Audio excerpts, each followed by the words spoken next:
بسم الله الرحمن الرحيم يا أيها الذين آمنوا اتقوا الله وكونوا مع الصادقين. جو آیت کریمہ آپ کے سامنے تلاوت کی ہے، اس میں اللہ تعالیٰ فرماتے ہیں یا ایھا الذین آمنوا اتقوا اللہ وکونوا مع الصادقین. اے ایمان والو، اے وہ لوگوں جنہیں ایمان کا دعویٰ ہے، اللہ سے ڈر جاؤ. وکونوا مع الصادقین، اور سچے لوگوں کے ساتھ ہو جاؤ. تقوی کے حوالے سے اللہ رب العالمین ہمیں دیکھ رہے ہیں. ہم کسی حالت میں بھی اللہ رب العالمین سے چھپ نہیں سکتے. اس حوالے سے کچھ گزارشات پچھلے خطبہ جمعۃ المبارک میں کر چکا ہوں. آج وکونوا مع الصادقین آیت کریمہ کا دوسرا حصہ، اس کے حوالے سے کچھ عرض کرنا چاہتا ہوں. سچائی ایک بہت بڑا وصف ہے. اللہ تعالیٰ نے جن چیزوں کو کرنے کا حکم دیا ہے اور جو چیزیں اخلاق عالیہ میں شامل ہیں، جو چیزیں فطرت سلیمہ کا حصہ ہیں، ان میں سے ایک بہت بڑا وصف سچائی ہے. اللہ تعالیٰ کے انبیاء کرام علیہم السلام، جنہیں اللہ تعالیٰ نے چنا باقاعدہ، اور اللہ رب العالمین نے انبیاء کرام علیہم السلام کو ایسے ہی نہیں چن لیا. اللہ تعالیٰ نے باقاعدہ ان کا جائزہ لیا، ان کو پرکھا، ان کے دلوں کا امتحان لیا. پھر اللہ تعالیٰ نے کسی کو اپنا نبی یا رسول منتخب فرمایا ہے. اللہ رب العالمین کا کوئی کام وہ بلا وجہ حکمت کے بغیر نہیں ہوتا. اللہ اعلم حیث یجعل رسالتہ. اللہ زیادہ جانتے ہیں کہ اللہ کس کو رسول بنائے. یہ نہیں ہے کہ اللہ تعالیٰ نے بس کسی پر احسان کیا تو اسے بطور رسول، بطور نبی چن لیا. نہیں، ان میں ایسی صفات تھیں کہ جن کی وجہ سے اللہ نے انہیں اپنا نبی یا رسول منتخب فرمایا. اللہ تعالیٰ کے تمام انبیاء کرام علیہم السلام سچے تھے، اور ان میں سچائی کا وصف بہت نمایاں تھا.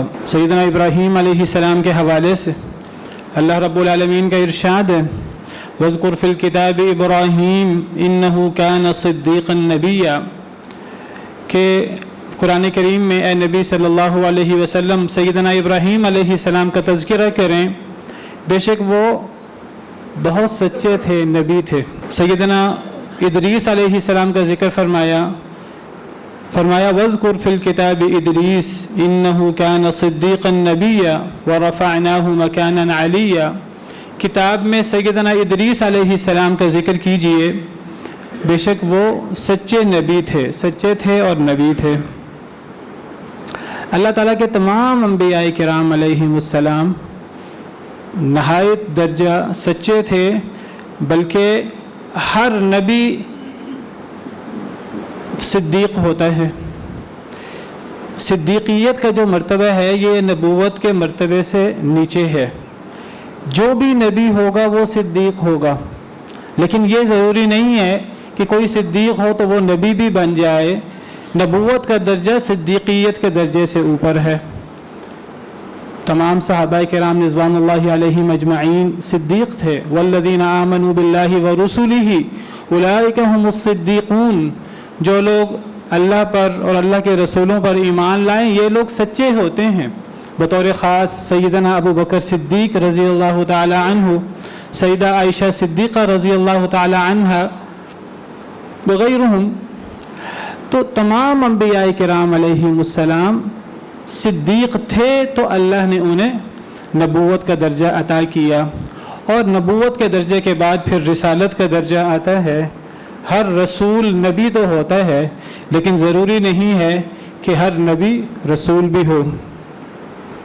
سیدنا اسماعیل علیہ السلام کے حوالے سے اللہ تعالیٰ فرماتے ہیں وَاذْكُرْ فِي الْكِتَابِ إِسْمَاعِيلَ إِنَّهُ كَانَ صَادِقَ الْوَعْدِ وَكَانَ رَسُولًا نَبِيًّا. کتاب میں سیدنا اسماعیل علیہ السلام کا ذکر کیجئے. إِنَّهُ كَانَ صَادِقَ الْوَعْدِ، بے شک وہ وعدے کو سچا کرنے والے تھے. وَكَانَ رَسُولًا نَبِيًّا، اور وہ رسول نبی تھے۔ سیدنا یوسف علیہ السلام جب جیل میں تھے تو جیل میں ان کے نیک اعمال، ان کی نیکیاں اور ان کی سچائی کو دیکھ کر ان کا لقب ہی صدیق پڑ گیا تھا جیل میں۔ جیل کے عام لوگ جو ابھی مسلمان بھی نہیں تھے وہ انہیں صدیق کہا کرتے تھے۔ جب سیدنا یوسف علیہ السلام جیل میں تھے اور وہ جو دو ساتھی تھے ان کے ایک ساتھی کو نجات مل گئی، دوبارہ وہ اپنے پرانے کام پہ، پرانی ڈیوٹی پہ چلا گیا، دوسرے کو پھانسی ہو گئی، سولی ہو گئی۔ حضرت یوسف علیہ السلام نے اس سے کہا تھا کہ بادشاہ کے پاس میرا تذکرہ کرنا، لیکن وہ بھول گیا۔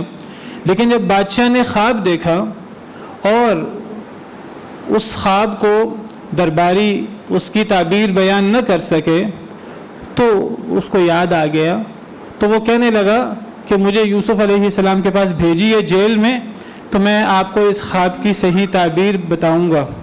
تو وہ جیل میں گیا اور جیل میں جا کر کہتا ہے یوسف ایھا الصدیق افتنا فی 7 بقرات، اے یوسف، اے صدیق، ہمیں یہ بادشاہ نے خواب دیکھا ہے تو ہمیں اس کی تعبیر بیان کر دیجئے۔ نبی کریم صلی اللہ علیہ وسلم نبوت سے پہلے ہی اپنی قوم میں الصادق الامین کے نام سے معروف تھے۔ آپ کو الصادق اور الامین کہا جاتا تھا۔ آپ نے اپنی پوری زندگی میں کبھی غلط بیانی نہیں کی، کبھی جھوٹ نہیں بولا، کبھی مذاق میں بھی خلاف واقعہ بات نہیں کی۔ نبی کریم صلی اللہ علیہ وسلم کے بارے میں آتا ہے کہ جب قرآن کریم کی یہ آیت کریمہ نازل ہوئی وَأَنذِرْ عَشِيرَتَكَ الْأَقْرَبِينَ، کہ اے نبی صلی اللہ علیہ وسلم اپنے قریبی رشتہ داروں کو بھی ڈرائیے، انہیں بھی اسلام کی دعوت دیجیے، تو نبی کریم صلی اللہ علیہ وسلم پہاڑ پہ چڑھ گئے اور پہاڑ پر چڑھ کر آپ نے اپنے رشتہ داروں کو خاندان کا نام لے کر آپ نے ان کو بلایا، یا بنی فہر، یا بنی عدی، آپ نے نام لے لے کر قریش کے خاندان والوں کو بلایا۔ جب وہ سب جمع ہو گئے، سب آ گئے، سب جمع ہو گئے، جو خود نہیں آ سکا اس نے اپنا کوئی نمائندہ بھیج دیا۔ جب وہ سب کے سب اکٹھے ہو گئے تو نبی کریم صلی اللہ علیہ وسلم پہاڑ کے اوپر تھے، تو آپ نے خطاب کیا انہیں اور آپ نے انہیں فرمایا کہ اگر میں تمہیں یہ کہوں کہ پہاڑ کے پیچھے ایک بڑا لشکر، ٹھاٹھے مارتا ہوا لشکر موجود ہے جو تم پر حملہ کرنے والا ہے، کیا تم میری بات کی تصدیق کرو گے کہ نہیں کرو گے؟ تو سب نے بیک زبان یہ بات کہی کہ اگر آپ یہ بات کہہ دیں تو ہم آپ کی تصدیق کر دیں گے، ہم نے کبھی آپ سے جھوٹ کبھی پایا ہی نہیں، کبھی ہمیں جھوٹ کا تجربہ ہی نہیں ہوا۔ نبی کریم صلی اللہ علیہ وسلم کی نبوت کے جو دلائل اللہ نے بیان کیے ہیں قرآن کریم میں، ان دلائل میں سے ایک دلیل نبی کریم صلی اللہ علیہ وسلم کی صرف نبوت والی زندگی نہیں ہے، نبوت سے پچھلی زندگی، یہ آپ کی نبوت کی ایک زبردست عقلی دلیل ہے۔ اللہ تعالیٰ فرماتے ہیں قرآن کریم میں نبی صلی اللہ علیہ وسلم کو حکم دیتے ہوئے کہ اے نبی آپ ان سے کہیے فَقَدْ لَبِثْتُ فِيكُمْ عُمُرًا مِّن قَبْلِهِ أَفَلَا تَعْقِلُونَ، میں نے نبوت سے پہلے تم میں ایک عمر گزاری ہے، ایک عرصہ گزارا ہے، اگر تم مجھ پہ یہ تان کرتے ہو کہ میرے کوئی دنیاوی مفادات ہیں، میں کوئی جھوٹ بول رہا ہوں، میں کوئی غلط بات کر رہا ہوں، تو مجھے بتاؤ کہ میں نے کبھی دنیا کے معاملے میں کبھی 40 سالہ زندگی میں کبھی کوئی غلط بات کی ہو، کبھی کوئی خلاف واقعہ بات کی ہو؟ افلا تعقلون، کیا تم عقل نہیں کرتے؟ اسی طرح جب نبی کریم صلی اللہ علیہ وسلم نے بادشاہوں کو خط لکھے صلح حدیبیہ کے بعد، اور آپ نے بادشاہوں کو دعوت دی، جس میں آپ نے جو روم کا بادشاہ تھا ہرقل، اس کا لقب ہوتا تھا قیصر، جس کا نام ہرقل تھا، جب آپ نے اسے بھی دعوت دی تو ہرقل نے کیا کیا؟ اس نے کہا کہ دیکھو ہمارے علاقے میں کوئی عربوں کا قافلہ آیا ہو، میں اس سے کچھ معلومات لینا چاہتا ہوں، میں اس سے کچھ پوچھنا چاہتا ہوں۔ صحیح بخاری کی حدیث ہے۔ تو اس کو بتایا گیا ہرقل کو کہ وہ ایک قافلہ موجود ہے عربوں کا، اس قافلے کی قیادت سیدنا سفیان ابو سفیان بن حرب جو اس وقت ابھی مسلمان نہیں ہوئے تھے وہ کر رہے تھے. تو ان کو بلایا گیا اور ان کو بلا کر ہرقل نے ان سے کچھ سوال کیے. بڑے ایسے سوال تھے جو ہرقل کی ذہانت پر دلالت کرتے تھے. ہرقل بادشاہ تھا آخر اور بڑا ذہین تھا, بڑا عقل مند تھا, دنیاوی اعتبار سے بڑا تجربے والا تھا. اس نے ایسے سوال کیے کہ وہ باقاعدہ جانچنا چاہتا تھا کہ یہ نبی کریم صلی اللہ علیہ وسلم کون ہیں, آپ کی صفات کیا ہیں اور آپ کی دعوت کیا ہے. اس نے ابو سفیان کو بلایا اور بہت سے سوالات کیے. ان میں سے ایک سوال یہ تھا فَهَلْ كُنْتُمْ تَتَّهِمُونَهُ بِالْكَذِبِ قَبْلَ أَنْ يَقُولَ مَا قَالَ, کہ کیا تم محمد صلی اللہ علیہ وسلم پر جھوٹ کی تہمت لگاتے ہو اس کے دعوی نبوت سے پہلے, نبوت کے دعوی سے پہلے کبھی اس نے جھوٹ بولا ہو, تم پوری زندگی ان کے ساتھ رہے ہو, تو کیا نبوت کے دعوی سے پہلے انہوں نے کبھی جھوٹ بولا؟ تو ابو سفیان نے کیا جواب دیا؟ انہوں نے کہا نہیں.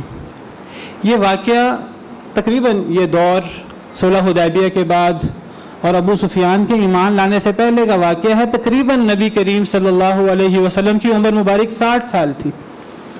60 سال کے عرصے میں ایک دفعہ جھوٹ نہیں بولا. کون گواہی دے رہا ہے؟ جو اس وقت سب سے بڑا دشمن تھا, دشمنوں کا سردار تھا اس وقت. اللہ نے بعد میں توفیق دی سیدنا ابو سفیان کو اور وہ اسلام لائے اور بہت اچھا ان کا اسلام رہا. لیکن یہ گواہی اس وقت کی جب ابھی وہ مسلمان نہیں ہوئے. سوال کرنے والا کون ہے؟ ہرقل جو دشمن ہے. جس سے سوال کیا جا رہا ہے وہ کون ہے؟ ابو سفیان جو دشمن ہے, شدید دشمن ہے. بھی سچائی کی گواہی دیتے تھے نبی کریم صلی اللہ علیہ وسلم کی. یہ سچائی ہی ہے جو ہمیں نجات دلائے گی. اور یہ جھوٹ یہ ایسا بدترین وصف ہے جو انسان کو ہلاک کر دیتا ہے اور انسان کو جہنم کی طرف لے جاتا ہے. الصدق ینجی والکذب یہلک, سچائی نجات دیتی ہے انسان کو اور جھوٹ انسان کو ہلاک کر دیتا ہے. نبی کریم صلی اللہ علیہ وسلم کی حدیث مبارکہ ہے, آپ نے فرمایا, صحیح حدیث ہے, نبی کریم صلی اللہ علیہ وسلم نے فرمایا علیکم بالصدق, اے لوگوں سچائی کو لازم پکڑو. فإن الصدق یہدی الی البر, سچائی انسان کو نیکی کی طرف لے جاتی ہے. وإن البر یہدی الی الجنہ, اور نیکی انسان کو جنت کی طرف لے جاتی ہے. یعنی انسان سچ بولے گا تو وہ نیک کہلائے گا اور جب وہ نیک ہوگا تو وہ جنتی ہوگا. وما یزال الرجل یصدق ویتحری الصدق, ایک انسان سچ بولتا رہتا ہے, سچائی کی تلاش میں رہتا ہے ہر وقت. حتی یکتب عند اللہ صدیقا, حتیٰ کہ وہ اللہ کے کاغذوں میں صدیق لکھ دیا جاتا ہے. ہر وقت یہ سچ بولتا ہے. اس کے حق میں بات ہو تو سچ بولتا ہے, اس کے خلاف بات ہو تو سچ بولتا ہے, فائدہ ہو تو سچ بولتا ہے, نقصان ہو پھر بھی سچ بولتا ہے. ایسا بندہ اللہ کے ہاں صدیق لکھ دیا جاتا ہے.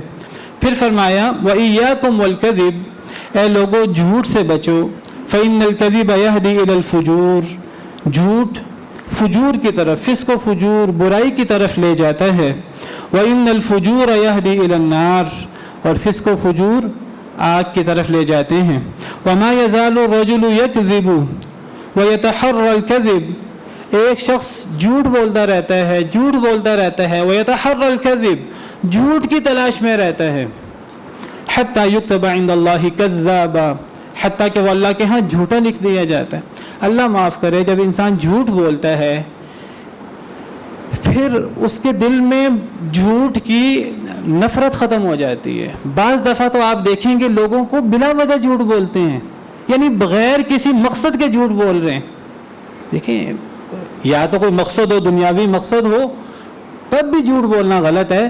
کئی لوگ اتنا جھوٹ بولتے ہیں اور پھر اللہ کی طرف سے ایسی مار پڑتی ہے, ایسا وبال ہوتا ہے ان کے اوپر کہ انہیں جھوٹ کی برائی, ان کے سامنے برائی نہیں رہ جاتی. وہ سمجھتے ہیں جھوٹ بولنا عقل مندی ہے, بڑی دانائی کی بات ہے, اور اللہ ان کے دل میں جھوٹ اور برائی کو مزین کر کے اللہ اس کے دل میں رکھ دیتے ہیں. تو بعض لوگ تو بلا وجہ جھوٹ بولتے ہیں، فائدہ ہے تب بھی جھوٹ، نقصان ہے تب بھی جھوٹ بولتے ہیں. تو ایسی کیفیت میں انسان اللہ کے ہاں کذاب لکھ دیا جاتا ہے. سچ بولنا مومن کی نشانی ہے اور جھوٹ بولنا منافق کی نشانی ہے. نبی کریم صلی اللہ علیہ وسلم کا ارشاد ہے، صحیح حدیث مبارکہ ہے، آپ نے فرمایا آیت المنافق ثلاث، منافق کی 3 نشانیاں ہیں. اذا حدث کذب، جب بات کرے تو جھوٹ بولے. وَإِذَا وَعَدَ أَخْلَفَ، جب وعدہ کرے تو وعدہ خلافی کرے. وَإِذَا اؤْتُمِنَ خَان، جب اس کو امانت دی جائے تو وہ امانت میں خیانت کرے. تو سچ بولنا یہ مومن کی صفت ہے اور جھوٹ بولنا یہ منافق اور کافر کا وصف ہے. جب انسان سچ بولتا ہے تو سچ کا اخروی فائدہ تو ہے ہی ہے، سچ کے دنیا کے فائدے بہت زیادہ ہیں. سچ بولنے سے دنیا کے اندر انسان کو اللہ کی طرف سے خیر و برکت ملتی ہے، دنیا میں انسان کو نجات ملتی ہے، دنیا کے اندر انسان ترقی کے منازل طے کرتا ہے سچائی کی وجہ سے. صرف اخروی فوائد نہیں ہیں، دنیا کا فائدہ بھی ہے. اور جھوٹ بولنے میں اخروی نقصان تو ہے ہی ہے، دنیا میں نقصان ہے. آپ کاروبار کی بات کریں، کاروبار کے اندر جو بندہ سچ بولتا ہے، آپ میں سے کئی لوگ کاروبار کرتے ہیں اور ہم سب سمجھتے ہیں ان باتوں کو. اگر ایک بندہ جھوٹ بولتا ہے، غلط بیانی کرتا ہے اور کسٹمر کو پتہ لگے کہ یہ بندہ غلط بیانی کرے گا، جھوٹ بولے گا، قسم بھی اٹھا لے گا جھوٹی، تو بتائیے اس پر کون اعتماد کرے گا؟ اس سے کون سودا خریدے گا؟ اور جو بندہ سچ بولتا ہے، ہر حالت میں سچ بولتا ہے، فائدہ ہو تو سچ بولے، نقصان ہو تو سچ بولے. کسٹمر اسے کوئی ایسی بات پوچھے کہ آپ جو چیز بیچ رہے ہیں اس میں کوئی عیب ہے کہ نہیں، وہ بتا دے. اگر عیب ہے تو سچ بولے. تو کسٹمر کو جب یہ پتہ لگ جائے کہ یہ جھوٹ نہیں بولے گا، یہ کمی بیشی نہیں کرے گا، چاہے اس کو نقصان ہو، اس نے پھر بھی غلط بیانی نہیں کرنی، تو بتائیے اس کو فائدہ ہوگا کہ نہیں؟ فائدہ ہوگا، سب کو پتہ ہے اس بات کا. تقویٰ کے حوالے سے ایک واقعہ آپ کو پہلے بھی بیان کیا تھا، آج بھی بیان دوبارہ کر دیتا ہوں. اس میں تقویٰ کی بات بھی ہے اور سچ کی بات بھی ہے. سیدنا عبداللہ بن عمر رضی اللہ تعالی عنہ مدینہ سے باہر نکلے اپنے ساتھیوں کے ساتھ، تو رستے میں ایک چرواہے کو دیکھا، بکریوں کے چرواہے کو، وہ بکریاں چرا رہا ہے. تو اس سے کہا، سخت گرمی تھی، تو اس سے کہا کہ ہمارے ساتھ کھانا کھا لو، ہم کھانا کھانے لگے ہیں. تو وہ کہنے لگا میں تو روزے سے ہوں.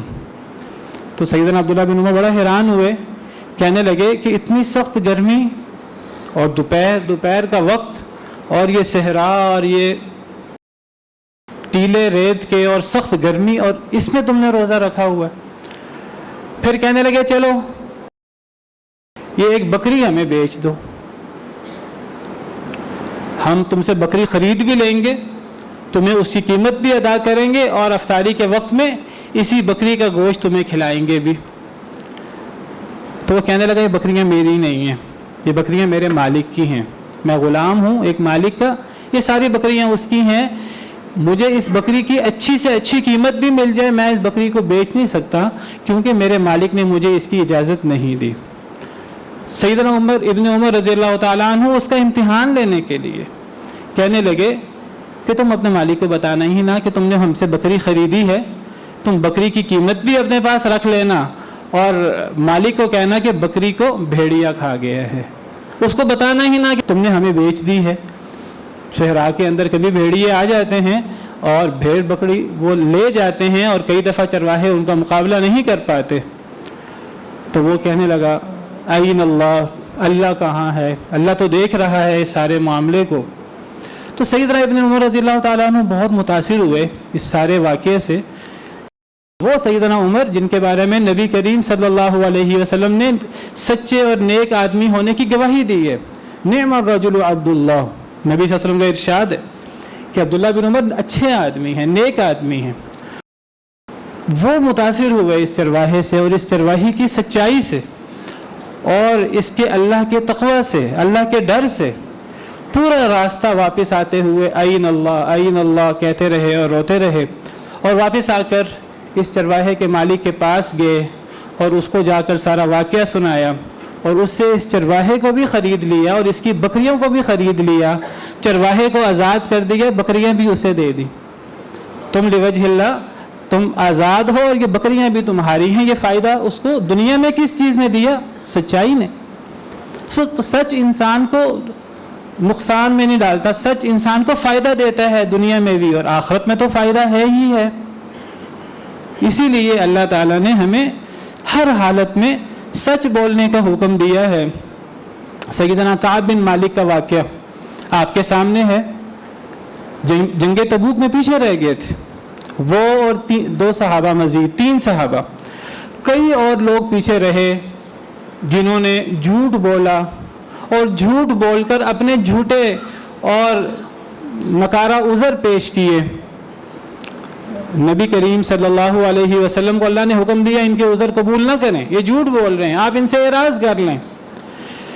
بہرحال 3 لوگ تھے جنہوں نے سچ بولا، انہوں نے بتایا کہ ہماری غلطی ہے، ہم چاہتے تھے کہ ہم نکلیں، نکلتے نکلتے ہم سے سستی ہو گئی، ہم سے تاخیر ہو گئی، ہم منافق نہیں ہیں لیکن ہم جھوٹ نہیں بولیں گے، ہم نکلنا چاہتے تھے، ہم سے سستی ہو گئی۔ کعب بن مالک، ان کے دل میں یہ آیا کہ میرے پاس بڑا قیمتی سواری ہے، بڑی تیز سواری ہے، میں فوری اگر ان کے ساتھ نہیں نکلتا میں کل ان سے مل لوں گا۔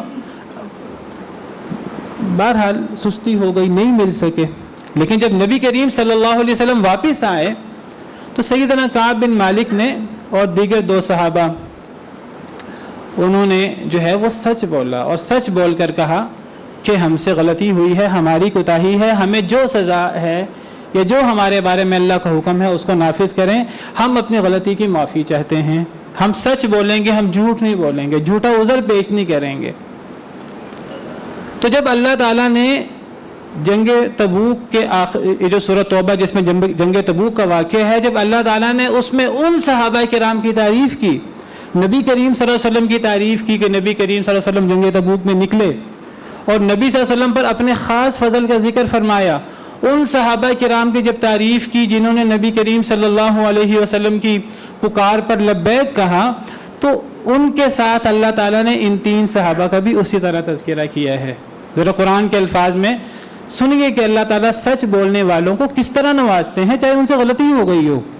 اللہ تعالیٰ فرماتے ہیں لَقَدْ تَابَ اللَّهُ عَلَى النَّبِيِّ وَالْمُهَاجِرِينَ وَالْأَنصَارِ الَّذِينَ اتَّبَعُوهُ فِي سَاعَةِ الْعُسْرَةِ، اللہ نے رجوع فرمایا نبی پر بھی صلی اللہ علیہ وسلم، اور ان صحابہ، ان مہاجرین اور انصار پر بھی جنہوں نے نبی کریم صلی اللہ علیہ وسلم کی پیروی کی مشکل وقت میں، من بعد ما کاد یزیغ قلوب فریق منہم، اس کے بعد کہ ایک گروہ کے دل ٹیڑے ہو گئے تھے، لیکن اللہ نے نبی پر اور مہاجرین اور انصار صحابہ پر اللہ نے رجوع فرمایا، فضل فرمایا اللہ نے کہ وہ نکلے ہر قسم کے مشکل حالات کے باوجود۔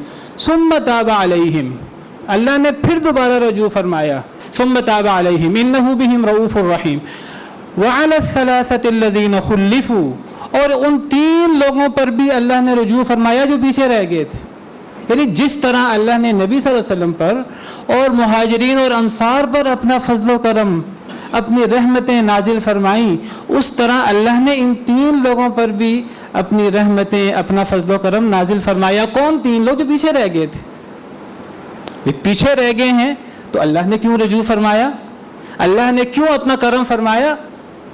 ان کا سچ، انہوں نے جھوٹ نہیں بولا، جھوٹا عذر پیش نہیں کیا، سچ بولا۔ اگرچہ ان کو اس کی وقتی سزا دی گئی، 40 دن کا بائیکاٹ کیا گیا، پھر 10 دن مزید ان کی بیویوں کو بھی ان سے الگ کر دیا گیا، پوری طرح ان کو ٹٹولا گیا اور ان کی آزمائش ہوئی، یہاں تک کہ قریب کے بادشاہ اور قریب کے سردار قبیلے والے ان کو دعوت دینے لگے، تمہارے ساتھیوں نے تمہیں چھوڑ دیا ہے، ہمارے پاس آ جاؤ، ہم تمہیں یہ مقام دیں گے، یہ مرتبہ دیں گے۔ لیکن انہوں نے تمام آزمائشوں کا ڈٹ کر مقابلہ کیا اور انہوں نے کہا نہیں، ہم نبی کریم صلی اللہ علیہ وسلم کا، اپنے ساتھیوں کا ساتھ نہیں چھوڑیں گے، ہم ثابت قدمی کا مظاہرہ کریں گے۔ آخر کار پھر اللہ نے ان پر بھی رجوع فرمایا، اور اس کی وجہ کیا تھی؟ ان کی سچائی۔ اور اسی کے بعد ہے یا ایھا الذین آمنوا اتقوا اللہ وکونوا مع الصادقین، یہ آیت کریمہ اسی کے بعد ہے کہ اے ایمان والو تمہیں بھی یہی کردار پیش کرنا ہے، تمہیں بھی سچے لوگوں کے ساتھ ہونا ہے، تو ہمیں ہر حالت میں سچ بولنا ہے۔ اللہ تعالیٰ مجھے سب سے پہلے اور آپ کو سچ بولنے کی توفیق عطا فرمائے اور ہمیں ہر حالت میں سچائی پر قائم رکھے۔ جو لوگ، ایک تو وہ لوگ ہیں جو سچ بولتے ہیں، ہمیں صرف سچ نہیں بولنا، بلکہ اگر ہمیں پتہ لگے کہ کوئی بندہ سچا ہے، ہر حالت میں سچ بولتا ہے، ہماری کوشش یہ ہونی چاہیے کہ ہم اس کی صحبت اختیار کر لیں، ہم اس کے ساتھ ہو جائیں۔ اللہ نے فرمایا وَكُونُوا مَعَ الصَّادِقِينَ، اے ایمان والو اللہ سے ڈر جاؤ، سچے لوگوں کے ساتھ ہو جاؤ۔ اس کا کیا مطلب ہے؟ ایک تو یہ مطلب بھی ہے سچ بولو، اور یہ مطلب بھی ہے سچوں کے ساتھ رہو۔ سچوں کی مجلس میں بیٹھو گے تو تمہیں مزید برکتیں حاصل ہوں گی۔ تمہارے اندر کوئی کمی کوتاہی ہے، کبھی کوئی غلط بیانی ہو جاتی ہے، کبھی کوئی، تو سچے لوگوں کے ساتھ رہنے کی برکت سے یہ چیزیں مزید بہتر ہو جائیں گی۔ سچے لوگوں کی صحبت اختیار کرو، سچے لوگوں کے ساتھ ہو جاؤ۔ ایک انسان اگر اس سے بشری تقاضے کے تحت غلط بیانی ہو جائے، جھوٹ بولا جائے، سچے لوگوں کے ساتھ رہنے کی برکت سے اللہ اس کا شمار سچوں کے ساتھ کر دیتے ہیں۔ حدیث مبارکہ میں ہے، صحیح حدیث ہے، نبی صلی اللہ علیہ وسلم نے فرمایا کہ مینڈک کو فرمایا قتل نہ کرو، مینڈک کو مارنے سے منع کیا گیا ہے حدیث میں، اور چھپکلی کو مارنے کا حکم دیا گیا۔ کیا وجہ ہے اس کی؟ حدیث مبارکہ میں ہے کہ نبی صلی اللہ علیہ وسلم نے فرمایا کانت الضفدع تدفئ النار عن ابراہیم، مینڈک جو ہے وہ حضرت ابراہیم علیہ السلام سے جب آگ میں ڈالا گیا ان کو، تو وہ پھونک مار کر آگ کو بجھانے کی کوشش کرتا تھا، وہ آگ بجھانے کی کوشش کرتا تھا سیدنا ابراہیم علیہ السلام سے۔ تو مینڈک کے بارے میں حکم ہے اسے قتل نہ کیا جائے۔ اور جو چھپکلی ہے وہ کیا کرتی تھی؟ وَكَانَ الْوَزَغُ يَنْفُخُ فِيهِ، اور جو چھپکلی تھی وہ اس میں پھونک مار کر اس آگ کو بڑھانے کی کوشش کرتی تھی۔ تو فرمایا نبی صلی اللہ علیہ وسلم نے مینڈک کو تو قتل کرنے سے منع کر دیا اور چھپکلی کو قتل کرنے کا حکم دیا۔ سچائی کا ساتھ دینے کی وجہ سے، سیدنا ابراہیم علیہ السلام کا ساتھ دینے کی وجہ سے، چاہے سیدنا ابراہیم علیہ السلام کو اس کا فائدہ ہوا کہ نہیں ہوا، اس نے کوشش تو کی۔ چھپکلی اس نے پھونک مارا اور آگ کو بڑھانے کی کوشش کی، وہ آگ بھڑکی کہ نہیں بھڑکی؟ اس نے غلط معاملہ کیا، تو چھپکلی کو مارنے کا حکم دیا ہے اور مینڈک کو قتل کرنے سے منع فرمایا گیا ہے حدیث مبارکہ کے اندر۔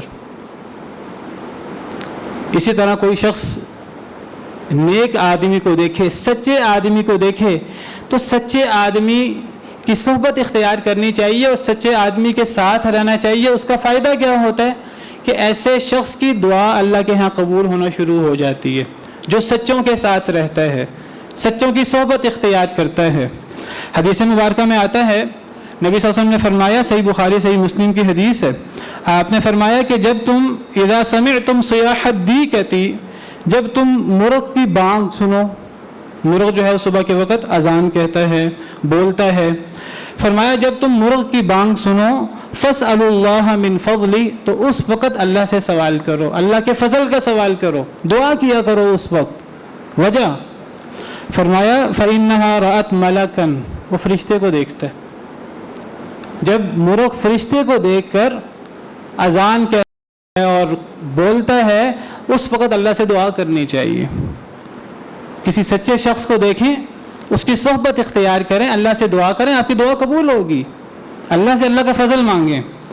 پھر فرمایا وَإِذَا سَمِعْتُمْ نَهِيقَ الْحِمَارِ، جب تم گدھے کا بولنا سنو، گدھا ڈھینچو ڈھینچو کرتا ہے، بولتا ہے، ہینکتا ہے، جب گدھے کی آواز سنو فَتَعَوَّذُوا بِاللَّهِ مِنَ الشَّيْطَانِ، تو شیطان سے اللہ کی پناہ مانگو، فَإِنَّهُ رَأَى شَيْطَانًا، گدھا شیطان کو دیکھ کر بولتا ہے۔ وجہ استشہاد کہ جب مرغ جو ہے وہ فرشتے کو دیکھ کر جب وہ بانگ دیتا ہے، جب وہ بولتا ہے، تو اس وقت دعا کرنی چاہیے، وہ دعا اللہ کے ہاں قبول ہوتی ہے۔ سچے لوگوں کو دیکھنے کا فائدہ اور سچے لوگوں کی صحبت کا کتنا بڑا فائدہ ہے، اس حدیث مبارکہ سے پتہ لگتا ہے۔ انسان تو انسان وہ جانور اور وہ کتا جو اصحاب کہف کے ساتھ تھا اور اصحاب کہف کی چوکیداری جس نے کی، اللہ نے اس کا ذکر قیامت تک کے لیے رکھ دیا۔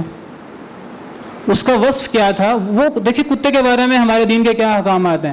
حدیث میں ہے کہ جس گھر میں کتا ہو اس گھر میں فرشتے نہیں آتے، جس گھر میں کتا ہو اور تصویر ہو فرشتے وہاں نہیں آتے۔ لیکن وہ کتا جس نے اصحاب کہف کی چوکیداری کی، اصحاب کہف کے غار کے اوپر وہ بیٹھ گیا پہرے داری کرنے کے لیے، قرآن میں اللہ نے اس کا ذکر اچھے انداز میں کیا ہے۔ وَقَلْبُهُمْ بَاسِطٌ ذِرَاعَيْهِ بِالْوَصِيدِ۔ اللہ نے جب اصحاب کہف کا ذکر کیا تو فرمایا کہ ان کا کتا وہ غار کے منہ پر اپنے قدم پھیلائے بیٹھا ہوا تھا۔ اچھے انداز میں کتے کا ذکر ہوا۔ اور پھر اصحاب کہف کتنے تھے؟ تو سَيَقُولُونَ ثَلَاثَةٌ رَابِعُهُمْ كَلْبُهُمْ وَيَقُولُونَ خَمْسَةٌ وَسَادِسُهُمْ كَلْبُهُمْ رَجْمًا بِالْغَيْبِ۔ کچھ لوگ کہتے ہیں 3 تھے چوتھا کتا تھا، کچھ لوگ کہتے ہیں 5 تھے چھٹا کتا تھا۔ صحیح بات کیا ہے کہ 7 تھے اور 8واں کتا تھا۔ تو دیکھیے جگہ جگہ کتے کا ذکر اچھے انداز میں ہو رہا ہے، حالانکہ کتا کوئی ایسی مخلوق نہیں ہے کہ جس کی تعریف ہو زیادہ، لیکن اصحاب کہف کے ساتھ رہنے کی وجہ سے اسے یہ مقام ملا کہ اس کا تذکرہ ہوا۔ جو لوگ سچوں کے ساتھ سچ نہیں بولتے، سچوں کے ساتھ نہیں رہتے، جھوٹوں کے اندر اٹھتے بیٹھتے ہیں، ان کا کیا انجام ہوتا ہے؟ سیدنا نوح علیہ السلام کی بیوی، سیدنا نوح علیہ السلام کے بیٹے کا انجام دیکھ لیجئے، دونوں ہلاک ہوئے اور دونوں جہنم میں جائیں گے والعیاذ باللہ۔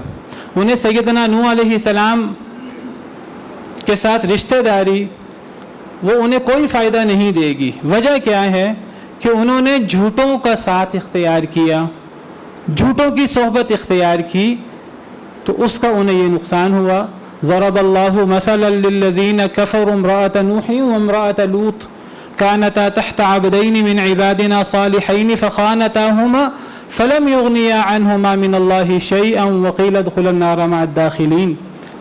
حضرت لوط نے، حضرت نوح نے اپنی بیوی کو کوئی فائدہ نہیں فائدہ پہنچا سکیں گے آخرت میں، دونوں بیویاں جو ہیں وہ جہنم میں داخل ہوں گی والعیاذ باللہ۔ کیوں؟ جھوٹوں کا ساتھ دینے کی وجہ سے، خود بھی جھوٹ بولتی تھیں اور جھوٹوں کا ساتھ بھی دیتی تھیں۔ تو اللہ سے دعا ہے کہ اللہ تعالی ہمیں سچ بولنے اور ہمیں سچوں کا ساتھ دینے کی توفیق عطا فرمائے۔ سچ بولنا اور سچوں کے ساتھ رہنا، اس کا کتنا بڑا فائدہ ہے۔ آپ نے اس شخص کا قصہ سنا ہوگا جس نے 100 قتل کیے تھے، پہلے 99 قتل کیے، پھر ایک عالم دین سے، جس کو وہ عالم دین سمجھتا تھا، اس سے مسئلہ پوچھنے گیا کہ میری بخشش ہو سکتی ہے؟ اس نے کہا تمہاری بخشش نہیں ہو سکتی، اسے بھی قتل کر دیا۔ پھر ایک اور عالم دین کے پاس گیا اور اس سے کہا کہ میری بخشش ہو سکتی ہے، تو اس نے کہا کہ ہو سکتی ہے، اللہ سے توبہ کرو، تو توبہ سے ہر گناہ معاف ہو جاتا ہے، 100 لوگوں کا قتل بھی معاف ہو جاتا ہے، لیکن ایک شرط ہے، شرط یہ ہے کہ یہ اچھی آبادی نہیں ہے، تمہاری سوسائٹی اچھی نہیں ہے، تم بستی چینج کر لو، نیک لوگوں کی بستی میں چلے جاؤ، نیک لوگوں کے ساتھ رہو گے تو اللہ تمہیں معاف کر دیں گے۔ اس شخص نے ہجرت شروع کی، ابھی آدھا سفر بھی نہیں ہوا تھا کہ اسے موت آ گئی۔ اب 100 لوگوں کا قاتل ہے اور ابھی وہ اس بستی میں نہیں پہنچا جس بستی میں اس نے پہنچ کر نیک لوگوں کی صحبت اختیار کرنی تھی اور سچائی پر چلنے کا عملی مظاہرہ کرنا تھا، پہلے موت آ گئی۔ اللہ نے اسے معاف کر دیا، 100 لوگوں کا قتل اللہ نے معاف کر دیا۔ ابھی اس نے صرف سچ بولنے کی اور سچوں کے ساتھ رہنے کی نیت کی تھی، ابھی عمل نہیں کیا تھا۔ یہ فائدہ ہے سچ بولنے کا اور سچوں کے ساتھ، نیک لوگوں کے ساتھ رہنے کا۔ اللہ سے دعا ہے کہ اللہ تعالی ہمیں نیک لوگوں کی صحبت عطا فرمائے۔